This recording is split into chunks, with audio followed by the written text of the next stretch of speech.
Nous représentons un collectif de citoyens et citoyennes, parents d'enfants, fréquentant les différentes crèches et écoles communales de Liège.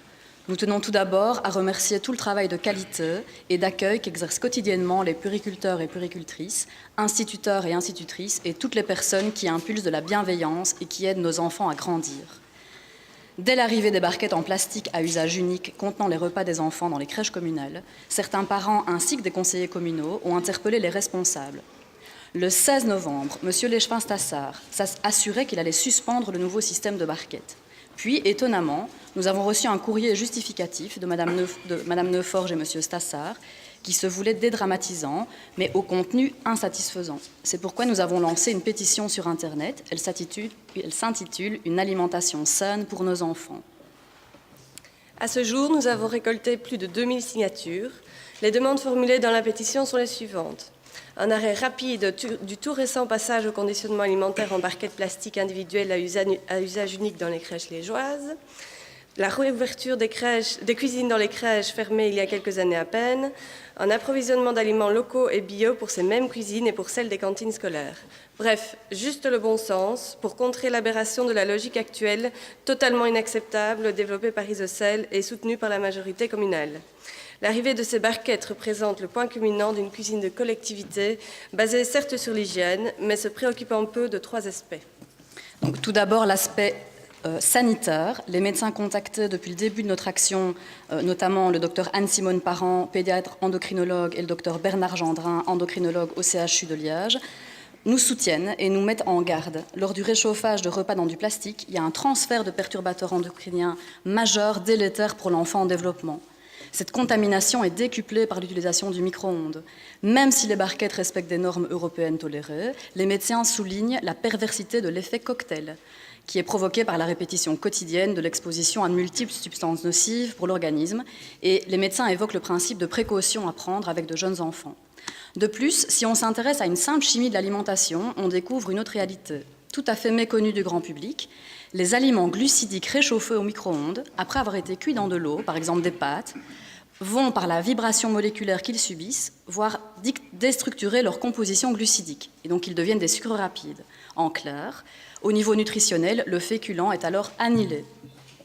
Second impact que nous mettons en évidence, c'est l'impact environnemental. 1000 barquettes par jour, ça représente 250 000 barquettes par an et 6 tonnes de plastique produit. En ce 26 mars 2019, à l'heure des grands rassemblements pour le climat, c'est tout bonnement inacceptable. Même si les barquettes sont recyclées, cela représente un impact carbone non négligeable qui peut être évité si des contenants réutilisables sont choisis. Enfin, il y a également l'importance de l'apprentissage dès le plus jeune âge du respect des besoins individuels et de l'éco-citoyenneté.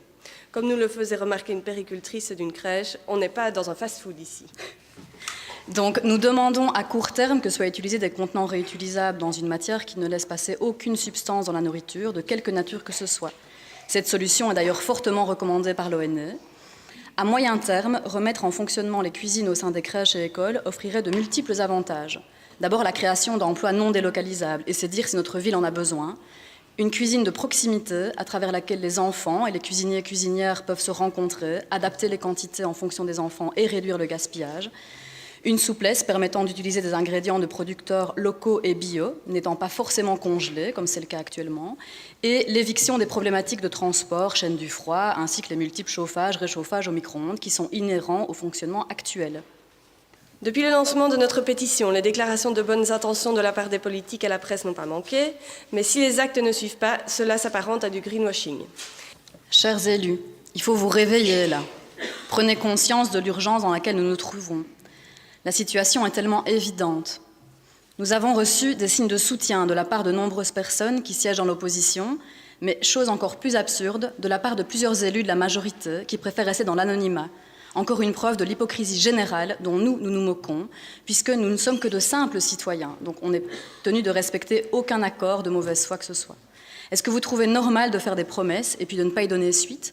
Dans la presse, monsieur le bourgmestre a déclaré que ce conditionnement en barquettes plastiques devait être abandonné car contraire à la politique zéro déchet que la ville veut mener.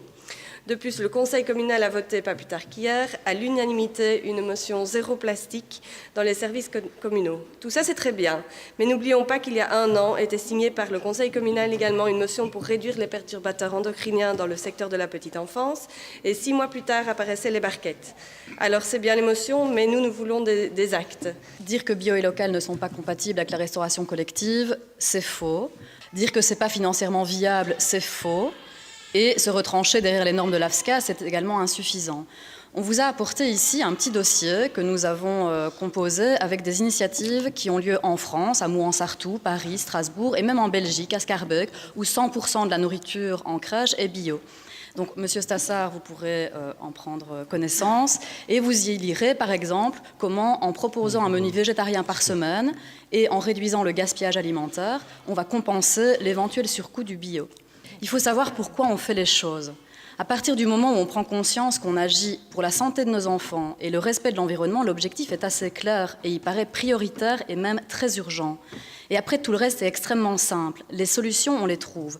On est en plein festival Nourrir Liège. C'est encore une preuve qu'il y a des projets cohérents qui tiennent la route autour de nous.